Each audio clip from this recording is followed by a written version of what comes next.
What up, everybody? YouTube Live. All right, let me get this two images up for you guys. Option spacebar. Ta-da! All right.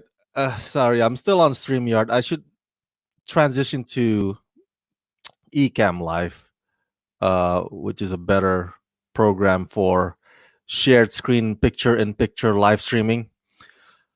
But this will have to do for now. All right, let me open up my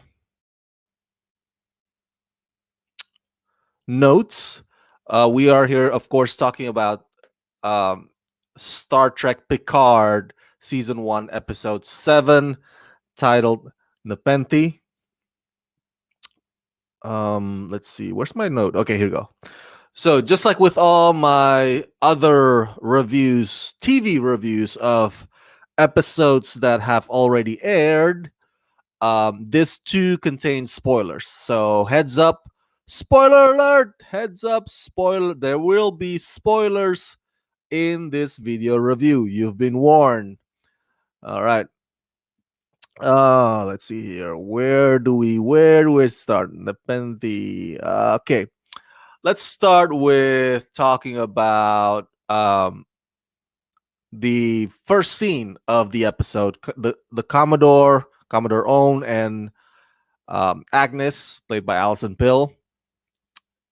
And of course, the Commodore is like, "Oh, my mind to your mind, my thoughts to your thoughts." I always like it when they do that, you know? Sarek, Spock's dad in Star Trek Discovery does that a lot too. To Michael, oh God, I keep forgetting her name. Michael Berman. Is that her name? Anyway, whenever he does that, I'm just like freaking out, man. It's so cool. I wish I could do that. I wish I could go to my friends like my mind to your mind, my thoughts to your thoughts, or maybe to a girl that I like, and then just get her to orgasm or something, just by like getting her to think about it. All right, so of course you saw the if you've seen the episode, you saw the synthetic fear mongering, kind of like a red scare thing. Apparently, oh, this is what will happen if we let sentient synthetics around, and so we get to see the backstory a little bit on how Agnes pretty much became the Federation spy for Picard, or on Picard, I should say. Um, and I have here on my note that there was a few moments on this episode when Agnes was kind of freaking out, right? Because like, oh my God, I just want to go home. I don't want to meet a synth. I don't care if she's a good person or whatnot. And Raffi kind of tried to calm her down by baking a cake, which to me it's a little like, I don't know.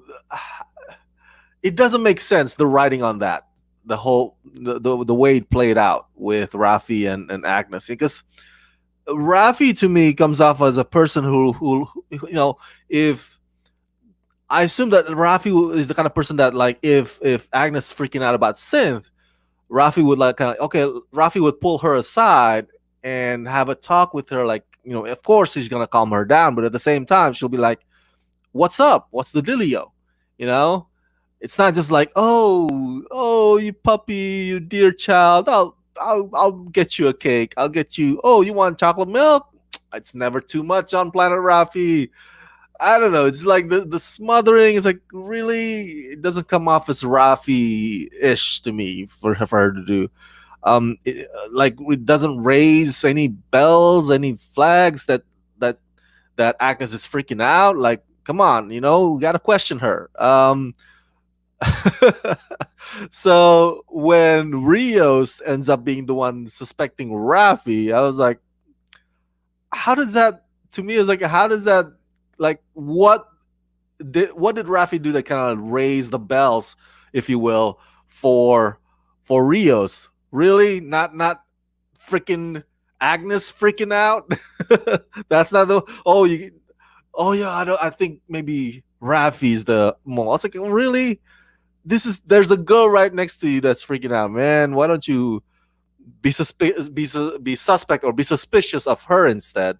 It just it, the way the writing on that to throw Rafi and Rios to throw their scent off the trails. Agnes is. It's just like it doesn't make sense to me. But I just want to put it out there for you guys. Last thing on Agnes, the whole ordeal with Agnes. I I don't mean to be mean. Okay, don't attack me like, oh, Rama sexist, misogynist. No, no, no. This is not about a sexist comment thing, but maybe I'm not the only one. Okay. I'm just gonna say it. I'm just gonna say it. The actress who plays Agnes, her name is Alison Pill. She looks ugly when she cries. There, I said it. I'm sorry, but what is up whenever she has to do a crying scene? It's like she's constipated. She's like, come on. I know there's gotta be a. You don't have to. Of course, you can't look pretty. Of course, when you cry, you don't look pretty. And there's a phrase, there's a saying, you ugly cry. Oh, I ugly cry. I ugly cry when I watch Pixar movies. But this is like ugly cry. Like really, like what is that face that she keeps making whenever she has to like tears up? It's whenever she has to tear up. Like, why does she go into that face mode that just like she just smelled something that stinks? She's like, ugh.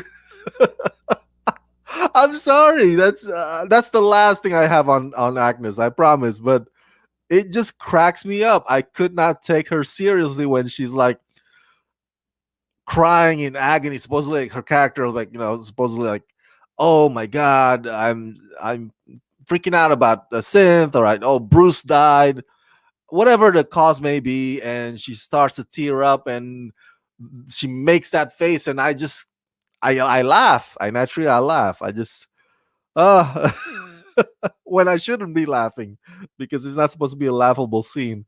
Um all right, so let's get on to my next point here.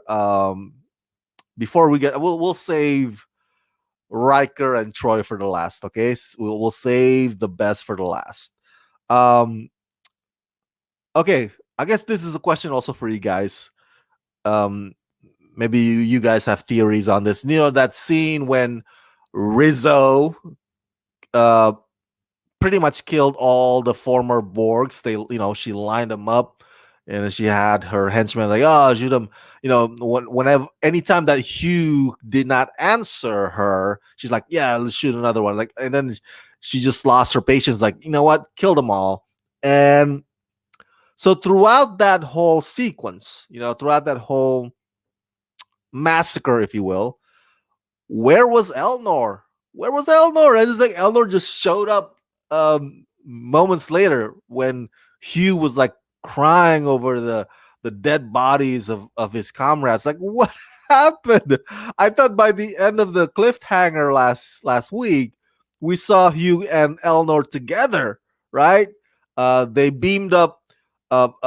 They beamed up Picard and Soji, and and I think the last shot we saw was Elnor and Hugh taking a stand, about to battle, about to fight.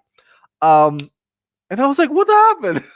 Did I miss something? I guess that's my question to you. Did I overlook? Did I miss something that I didn't notice? That maybe why Elnor had to fight?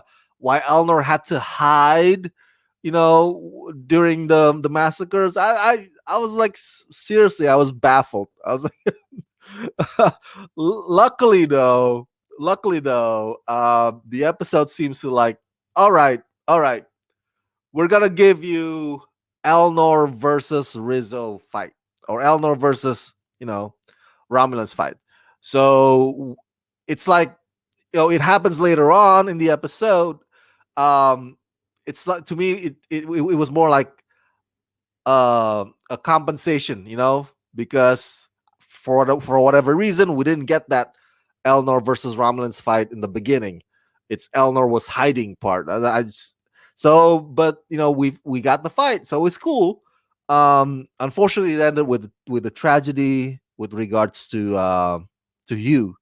But it just I like Elnor. We've talked about Elnor before.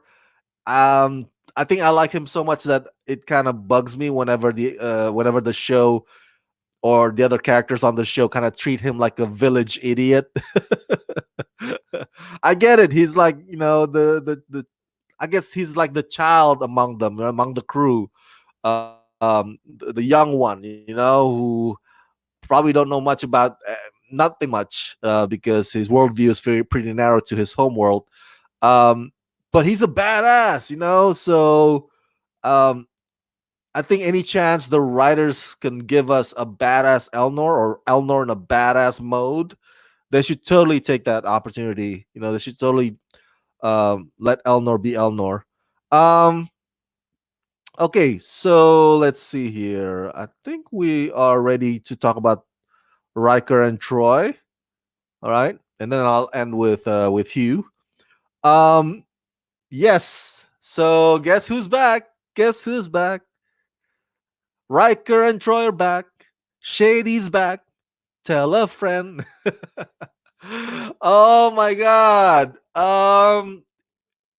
Those of you, my fellow STTNG fans, fellow Star Trek fans in general, it just like I don't know about you, but I was geeking out. I'm sure we were all geeking out when we saw Troy and Riker, show up on the screen on this episode. It's just I don't know. It brings back like some warm, fuzzy feeling. Although I gotta say, I was a little disappointed that because they had a dining or dinner scene, I should say, dinner scene at the table, with the chairs.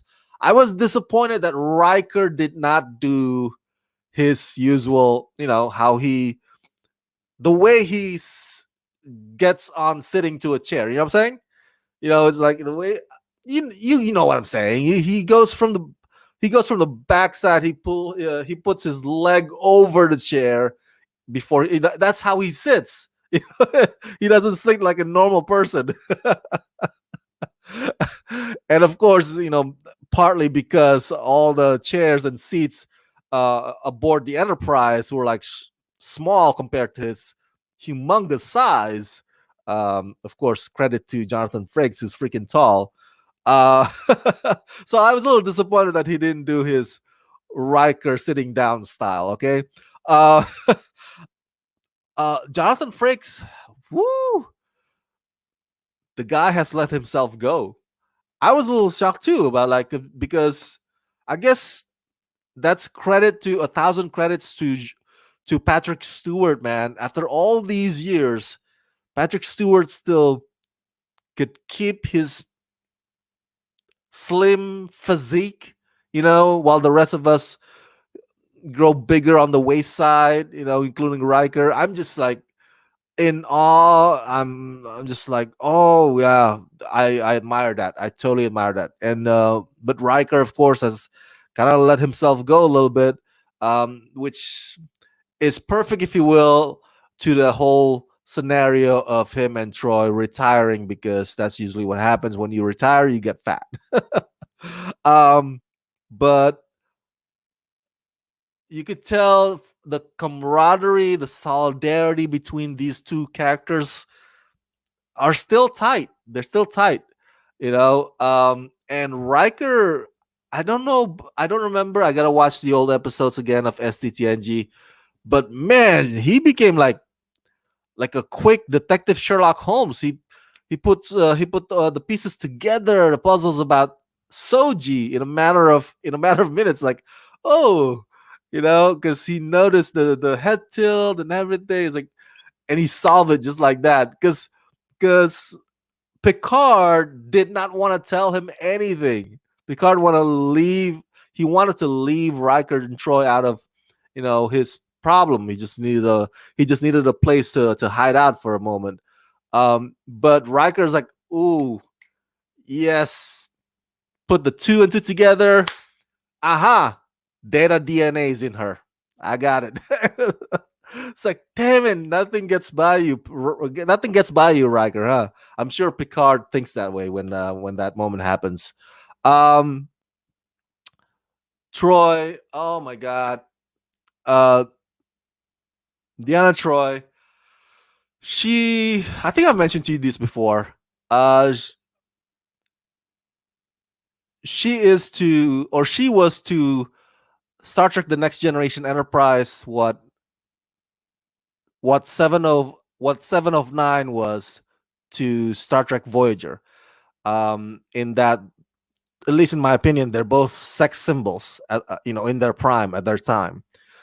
I remember watching SCTNG when I was a kid, and I was just like, being an adolescent kid, hitting puberty. I had a huge crush on Deanna Troy. Like I had a huge crush on Gillian Anderson. I was a huge X Files fan. Um, the same case. So yeah, it's natural that I thought she was hot. When the show was on, and she still looks gorgeous now. I've never met her in person. I've had fellow press members who told me that they interviewed Martina. Oh, crap. I keep butchering her name. I apologize. I keep calling her by Deanna Troy. But anyway, they interviewed her, and she said, I mean, I hear mixed stories about people's experiences interviewing her. Some of them told me that, oh, she was very kind and generous, and others told me that she's kind of cold, distant, like get this interview over with already kind of person. So I don't know. I've never met her, but I've never met her, but I've met a lot of cosplayers of Deanna Troy. Whenever I go to Comic Con or WonderCon, so taking pictures with cosplayers who look as sexy as Deanna Troy was in her prime, it's awesome. It's always awesome. It's like the highlight of my Comic Con experience every year. Um, I don't know, I don't know if you guys know this. Here's a fun fact: the cabin, that cabin, Riker and Troy's cabin in this episode. Does that look familiar to you? Come on, my cinema fans. Do you know where that was shot? Do you know what cabin that was? That was the same cabin, the iconic cabin from the movie The Great Outdoors. Remember? John Candy, Dan Aykroyd, and um, Annette Bening. Annette Bening was on that was in that film. That was actually Annette Benning's, I think, her first feature film. Yeah, I think she did TV gigs before that. So this was before Annette Bening before she was an Oscar nominee, before she was like a big star. Um, so yeah, that's the same cabin. So it was shot at Universal Studios backlot. Oh my god. I live here in Southern California, man. I go to Universal Studios a lot. So I remember the back lot like in the back of my hand. Well, I haven't been the back lot tour probably I want to say in 5 years now. So, but it's not that long, right? But when you go to the studio's backlot tour, you get to see the lake, kind of like a Jaws experience. But they also have the actual prop of the jet plane that crashed in the movie War of the Worlds. It was Steven Spielberg and Tom Cruise. Remember that? And then they also have the houses from Desperate Housewives, at least the exterior, and they have the cabin. The cabin has been there forever. Okay, it's an iconic cabin. So apparently, I guess my guess is they use just like the show uses uh, Anaheim Convention Center to stand in as uh, Starfleet headquarters. So they use, of course, the Great Outdoors Cabin for Riker and Troy's house. I'm sure they when they shot this episode, how many ever days that they took them, they had to like cover that whole area. So it would have been funny though. It would have been funny if you watched this episode and then you saw like Universal Studios tram with the tourists in the background, like taking pictures. That would be funny. That would be funny. Um, but you might be wondering, like, but Rama, some of the shots in this episode were like big, gigantic landscapes and thick forests. Well, that's what they use for the yeah, for the outdoors images. Like, let me give you an example. Okay, here's an easy way to put it. Forrest Gump, right? You would think that the scene where Forrest Gump runs on the or runs in the reflection lake, the lake in front of the Abraham Lincoln statue in Washington D.C. You probably think like, oh, they shot it there, or you probably think that Forrest Gump, when he was a shrimp captain in the bayou, you're like, oh, they shot it, the whole thing in New Orleans, and I'm sure to a certain extent they shot it there. I don't doubt that, but for the most part, the majority of that, those are all visual effects. There's a big ass, uh, I guess you can call it empty pool. It's a big empty pool at the Paramount Picture Studio lot where they shot some of those scenes. They also shot scenes from that Jack Ryan movie, The Clear and Present Danger. So uh, I don't think they use it anymore, but back in the day, Paramount Studios would use it. They would fill up the whole pool water, and then of course there's a blue green screen, and they would fill in with any images they want. So I'm not saying that that's what they did here for this episode, but that shot when Riker and Picard were sitting on the bench, and of course it looks like they're in freaking Canada. Okay, it looks like they're in freaking Vancouver. Um, that's like a background image that I think was digitized or digitally inserted. But it looks fantastic though. It looks like, I mean, you can't tell it apart. All right. It doesn't look like it's at Universal Studios backlot, even though it is. So good job on the whole production crew and the visual effects crew on that. Oh, fun fact, of course, Jonathan Frakes, the legendary Commander Riker. He, of course, as you know, had directed many Star Trek installments. Okay, he has directed episodes of Voyager, Deep Space Nine. He directed episodes of Star Trek Discovery, and of course, he directed some of the STTNG movies like um, First Contact and Insurrection. I don't think he directed Nemesis. No, he didn't. He didn't direct that one. That was like the last STTNG movie. So for for those of us who grew up with STTNG or loving STTNG and loving the movies about STTNG characters, it just to see Troy and Riker back together with Picard, for this one episode, it just brings a very heartwarming nostalgia feeling, understandably so. I like that part um where Picard in this episode was like, he stepped in right into the scene, and Riker could tell like, "Ooh, what's wrong?" And Picard like, "Oh, we need."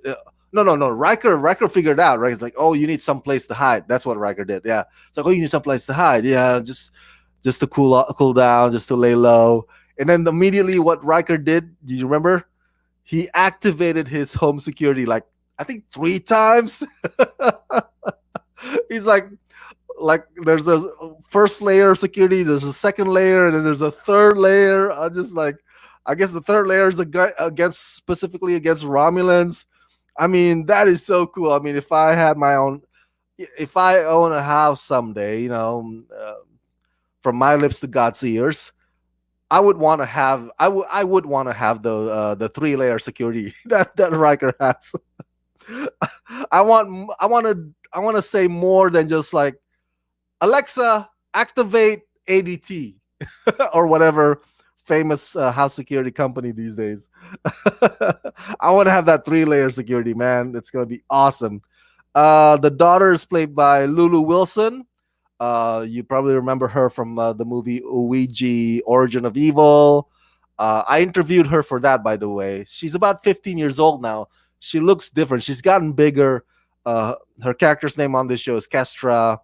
And so I made a mental note saying that Lulu Wilson and Grace McKenna are the same age. Grace McKenna, of course, as is the actress who plays um, young Tanya Harding in I, Tanya, and she also played the young Carol Danvers in Captain Marvel. And she's becoming a big movie star now. She's a rising movie star. Um, and I'm like, whereas Lulu Wilson, yeah, she does movies here and there, but her traction, is not, to me at least, not as big and not as fast as Grace McKenna. You see Grace McKenna in everything and everywhere these days, including the upcoming Ghostbusters, the new Ghostbusters movie.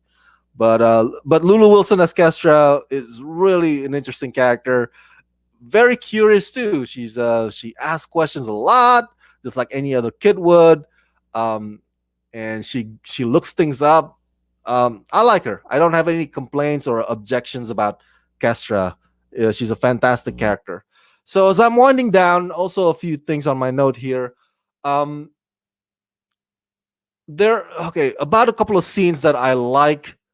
Um, because Soji now figures out that, oh my god, I am not real. I'm an android. And so she has that moment with in this episode, she has that moment with Troy. Which I thought was very heartfelt. Because Troy also has a moment immediately after that with Picard. Troy is basically like the truth teller. You know, to me, real friends would tell the truth to you. Um, Even though it may not be the truth that you want to hear. Sometimes it hurts, but they'll tell it to you. That's true friends. And so she has a way to calm Soji down, and at the same time, or immediately after that, she also has a way to let Picard know, hey, this girl's been through a lot. You gotta really approach this like you would any fragile, handle with fragile kind of handle fragile things with care kind of thing. Like, so it was very, very imperative that Troy, the character Troy, is in this episode, before um, Picard goes on to uh, back to La Sirena and on to his mission. I think it was very, very smart thing on the writer's part to have this episode, um, because Picard obviously needed that injection of, hey, Picard, do you actually know what you're doing, or are you just being, a is this like a bored retired man trying desperate for purpose, like, and is this mission of yours, are you trying to, or is this like a narcissistic thing that you're trying to prove that you're not just useless anymore? Like, what if you're dragging this fragile character, fragile girl, and hurting her further, so those kinds of moments of, I guess you could say, introspection, reflection, acknowledgement from the most trusted friends around him, that needed to happen to get Picard to see things clearly instead of being consumed by his mission or consumed by what he wants to happen. You know what I'm saying? So I thought that was very cool move on the writer's part to have this episode. um, I like it. I like it. I know I try to find like a lot of criticisms, but I always end up saying I like this episode every week. I just I just like the fact that we have Picard back. Okay, just like my friend Savage Diana would tell you the same as well.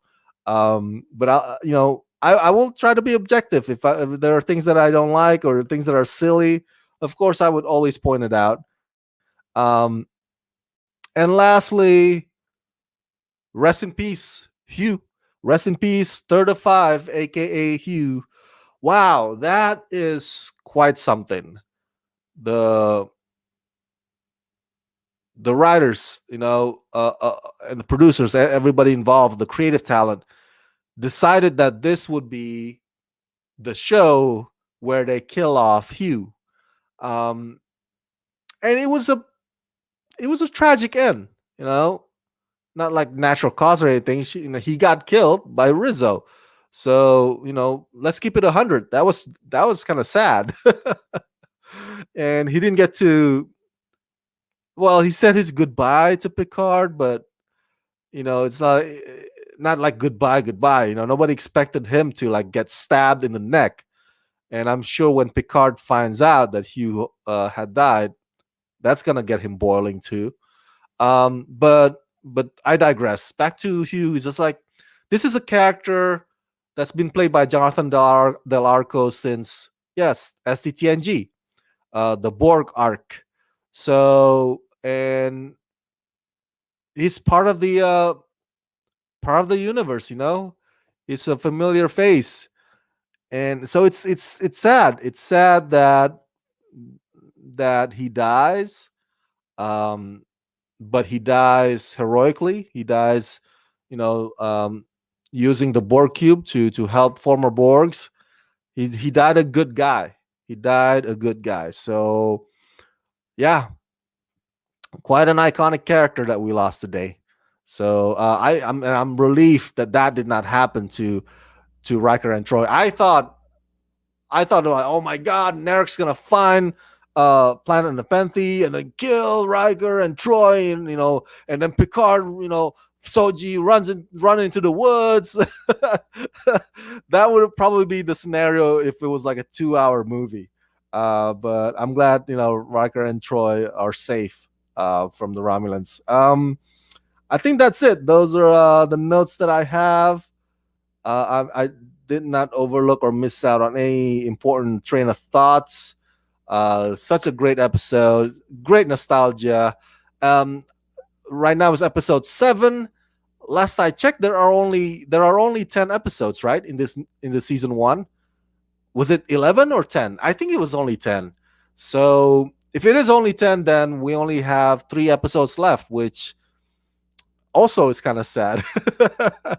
But as you probably have seen from the preview for next week's episode, 7 of 9 is coming back, and it looks like it's going to be action packed. So it's the showdown is going to happen.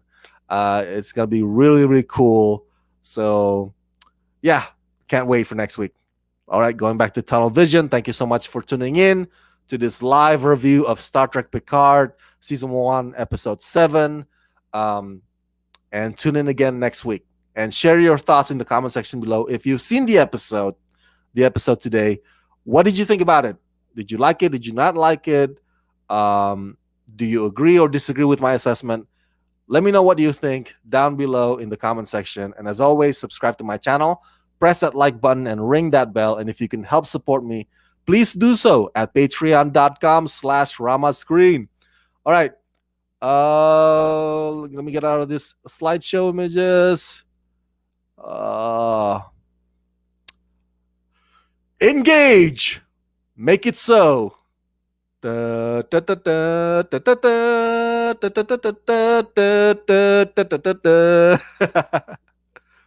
Let's rock this.